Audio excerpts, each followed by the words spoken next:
What is up, my friends? Welcome back to another episode of Growth Reframed. We are so pumped that you're here. Welcome, Maggie. Thanks.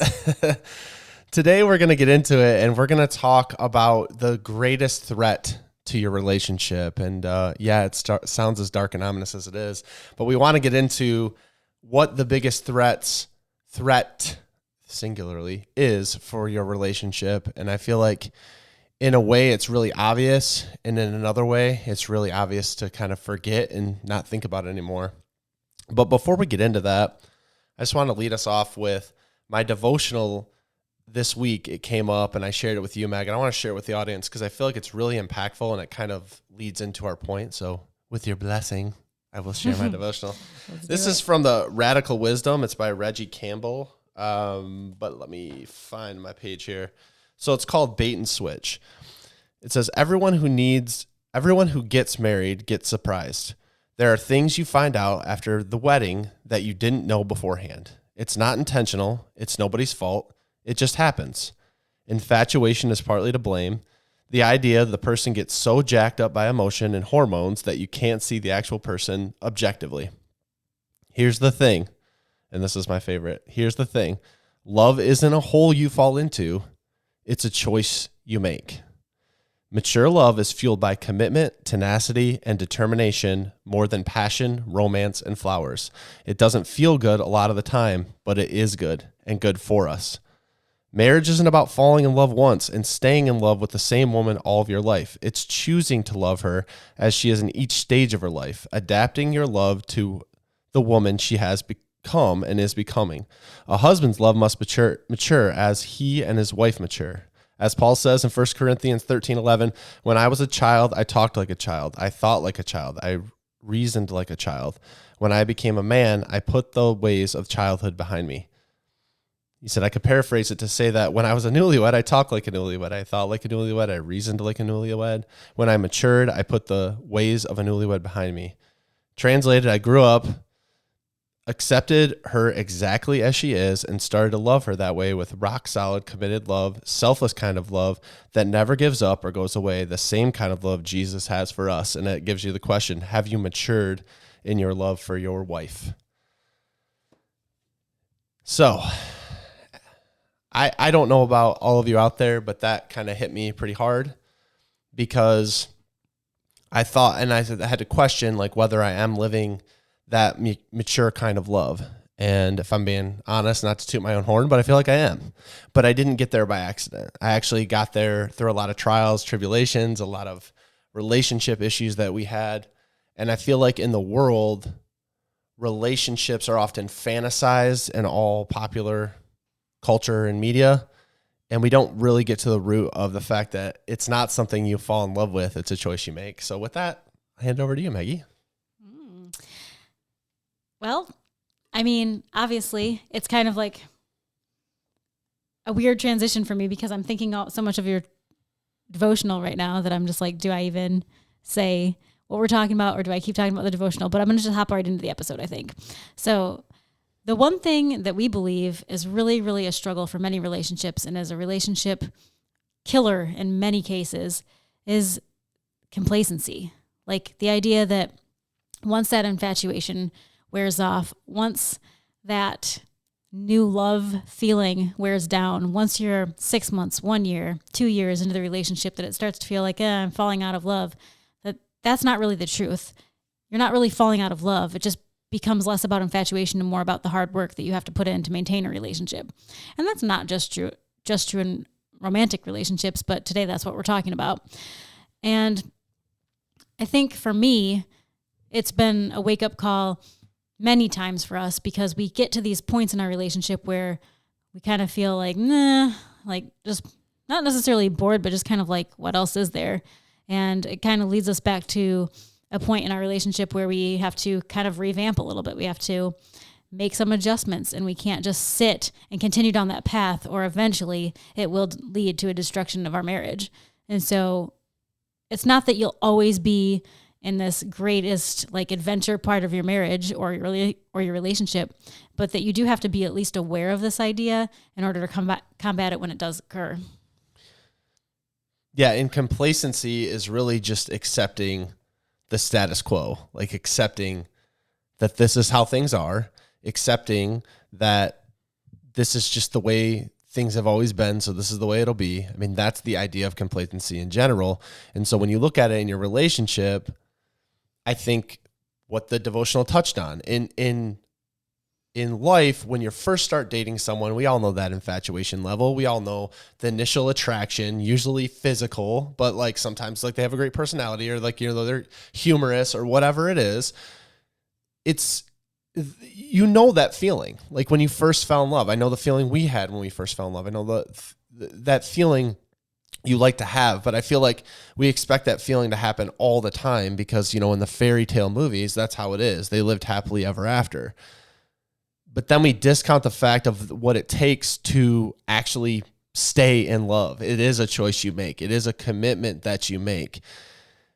And from my experience, it's a slow fade. So like when you bleed into this complacency, when you fall into the complacency zone, it's a real slow fade. Like you don't really even sense it's coming. You might know things are a little bit off, but it's the little things that kind of pile up one after another. And then eventually you get to the place where you're looking at each other and you're like, how did we get here? And what do we do from here? Mm-hmm. And so it is the biggest threat because I think it's so easy to ignore because it is small things. There's a lot of things that can happen in relationships that are huge that definitely can shake you to the core, and it's obvious that is causing the issue. I feel like this is the sneaky one that no one thinks about because, well, life's busy and, we have kids now and, whatever else, my job's really hard and it's really demanding right now. So I want to do great in my career. So like that needs to be some of my focus. I can't put all my focus here. And then eventually you get to the place where you're sitting on the couch looking at each other and you're like, what are we doing and how do we fix it? And where can we go from here? So the fact of that slow fade is what the main warning we want to give. That's exactly how it happened. And that's exactly how it happened in our relationship. It wasn't one predicating thing that caused all of the issue. It was very slow moving until it wasn't. Mm-hmm. And I think that the biggest thing that happens when you're experiencing that slow fade, at least it was for us, is just you stop communicating in any meaningful way. And once you stop communicating in any meaningful way, it's very, very difficult to come back from that. It took us a lot of hard work and a lot of months, probably a couple of years really, to be able to level up our communication to what it should have been because it was just not there anymore. It was one of those things where, like you were saying, you're sitting on the couch looking at each other, except we weren't even saying anything. Like it took a long time to be able to finally say things. And now we're to a point where we just say everything. Maybe we need to hold back a little bit more, but for a long time, it was that situation of sitting on the couch being like, what do we even say at this point? Is there anything to say? Do we even care if there's anything to say? And that right there is a scary place to be. If you're in a relationship and you're scared that you're not even worried that there's anything to fight for, that's exactly what complacency is. If there's nothing you even feel bad about, if there's nothing you even feel like is worth a fight, like that's not good. If you don't fight, that kind of freaks me out because that's not a good sign. You should be wanting to have something worth fighting for. You should want to have a relationship that, means something, means enough that you would have the arguments, that you would get through it, that you would have the tough conversations, and that you would be able to come out on the other side. And I don't mean like you should be yelling and screaming at each other all the time, but I mean that there should be something that comes up in your marriage and your relationship that matters enough that you both have to get some good points out, that some sort of emotion has to come out of it. If there's no emotion, if there's no fight left in you, that's a scary place to be. Yeah, and if you keep going about it that way, like everything that we encounter, every part about life that, as I understand it, it's constant growth and it's constant evolution in who you are. Like who you were yesterday is not the person you are today. Who you were years ago is not the person you are today. And that's easy to say. Like I believe that in life, and I think a lot of us could get behind that idea.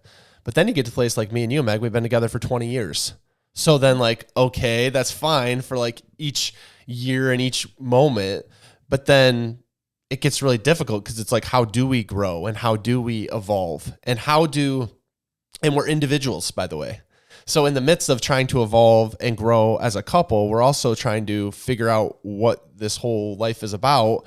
And so we're trying to evolve as two individual people. And then we're also in the midst of that, trying to raise other two little human people and help them realize what they want to be and who they, and there's so many different factors involved, but I don't think we look at it in the way that it needs to grow and evolve. I think we're like, if it ain't broke, don't fix it. And then we, over time, don't look at it enough to even see that there could be a problem.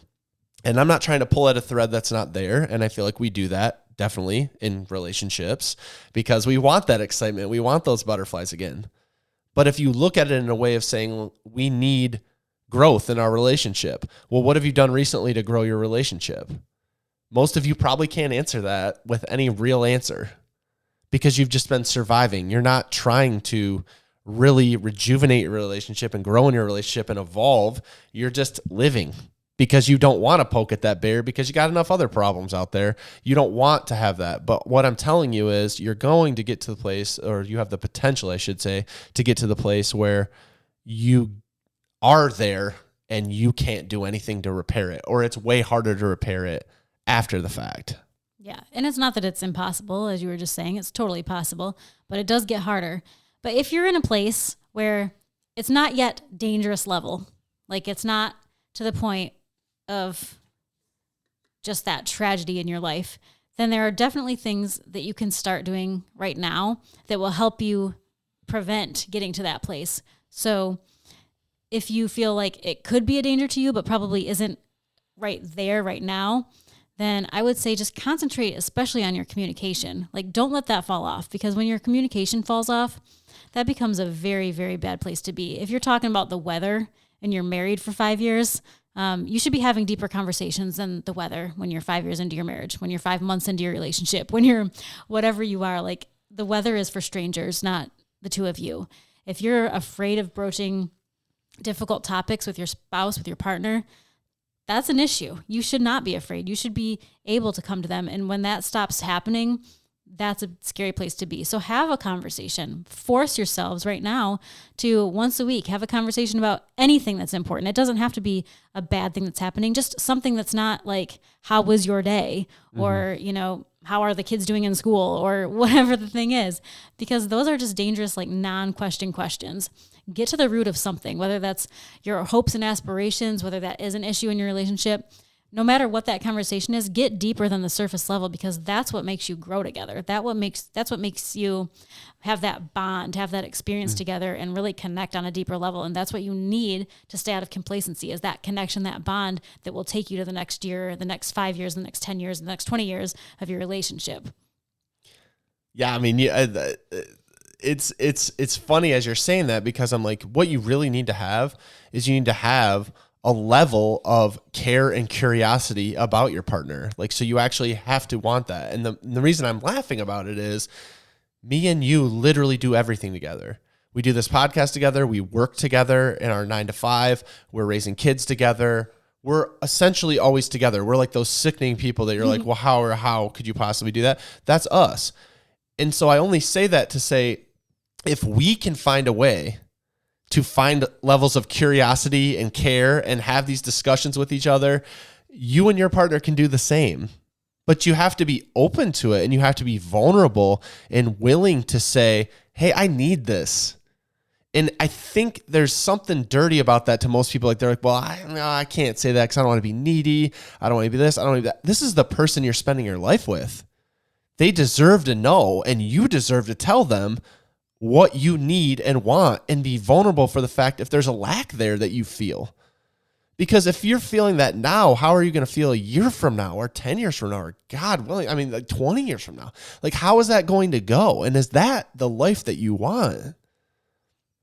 A problem is easier to address the sooner it comes up, or an issue, or just like a concern. It's way easier to deal with the sooner you decide to deal with it. But we're very good at pushing things off. But if you instill that level of care for your partner and curiosity about who they are and what they're thinking. I always hear people say, like, I have no idea what he's thinking or she's thinking. I have no clue.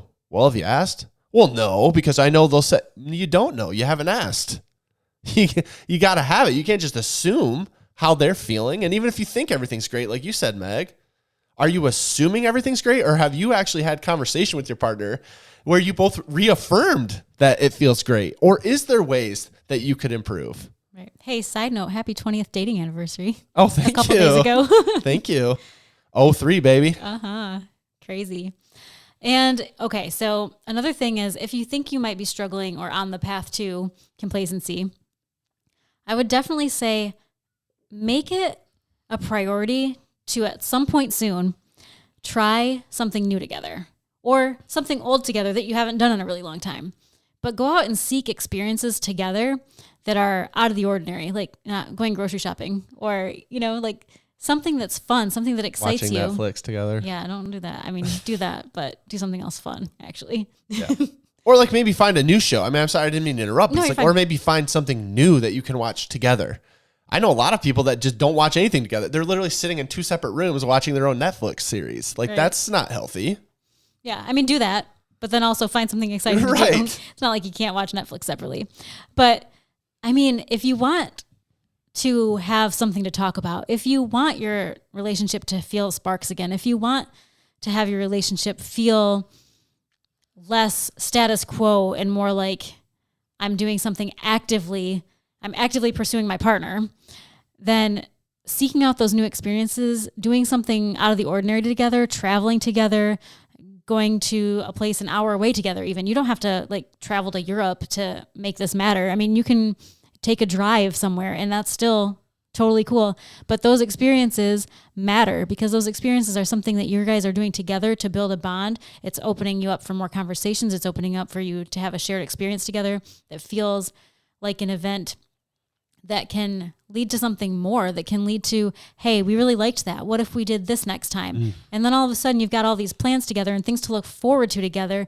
And it's like built-in conversation, but built-in bonding and just all the goodness with very little effort, as long as you're committed to just doing something new sometimes. It doesn't have to be like every week we're going to go skydiving and, mountain climbing, and it doesn't have to be crazy, but if it's something, at least something that you guys can look forward to together, I think that matters.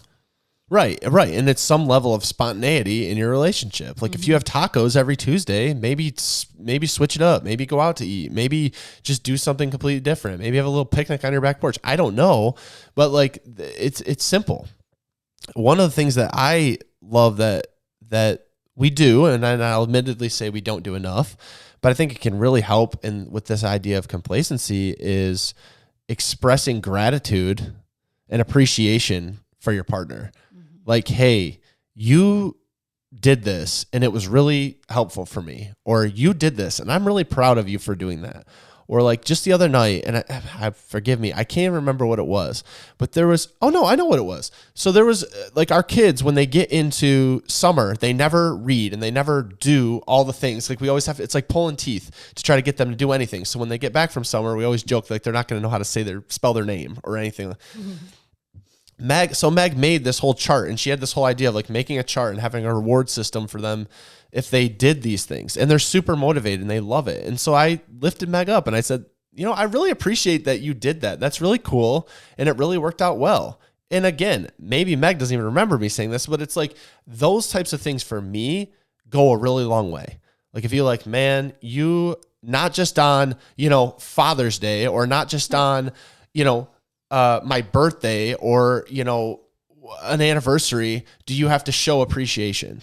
You can do it all the time, and you can do it in small ways. Right. I think it actually matters more that you do it on the off days. Like I think just a few days ago, I came up to you and I said, I'm really proud of how you handled this at work. Like, I don't even remember what specific work thing it was, but I know there was something at work that I was like, dang, that was really hard. And I know that really was not fun to do, but the way you handled yourself, the way you handled that situation, I'm really proud of you. I just want you to know that. And I think that those smaller moments matter more than the Father's Day and the birthdays, because they actually come from a place of like, I'm not, what is the word I'm looking for? I'm not expected. It's not obligation. Right. I'm not obligated to tell you this. I want you to know that this is how I'm feeling. Like, I appreciate that you did this. And I think that's exactly hitting the nail on the head when you said that. Like, yeah, it matters to say those things. It matters to write them down sometimes. We've gotten off of the habit, but there's many times where we will write a note of appreciation to each other because it just means a little bit more when you took the 5 minutes to write a little note that says, hey, I'm proud of you. Hey, I appreciate because you did this, or whatever the case is, just to let somebody else know that they matter to you. Yeah. Yeah. And then lastly, just continuing and constantly, I mean, we've talked about this before, but constantly learning your partner, studying your partner, taking interest in your partner, like we talked about earlier with curiosity and care. But if you don't understand something, or if you want to know more about what they're thinking about, what they're interested in, why they're interested in that, just actively try to do things to like learn more about what your partner's thinking rather than just assuming what they're thinking or assuming that they're just nagging at you because they're bringing up something. No, like maybe there's a deeper issue there, or just even very easily just trying to ask questions and have real conversations, not surface level things. I think having that level of really just being open to honest communication and conversations is key in all of this, because you don't get to the core of anything if you don't ever even enter the conversation. You don't even pry into the conversation. The biggest threat is, in my mind, complacency. If y'all out there have another, just please reach out to us and let us know. But I believe it's the silent killer. It's the silent threat. And I think that's more dangerous than a lot of the outward things that you can see, because it can be so easily brushed under the rug. And we don't want that for you. So hopefully you'll take some of these things. Hopefully this will just give you some time to sit and reflect. Maybe schedule a time to have a conversation with your partner and just talk about it. Or go mix things up and do something fun. Try some of these strategies. And we hope it helps. If you have any questions, if you need us in any way, you can reach out to us at Growth Reframed. We love y'all. We'll see you next week.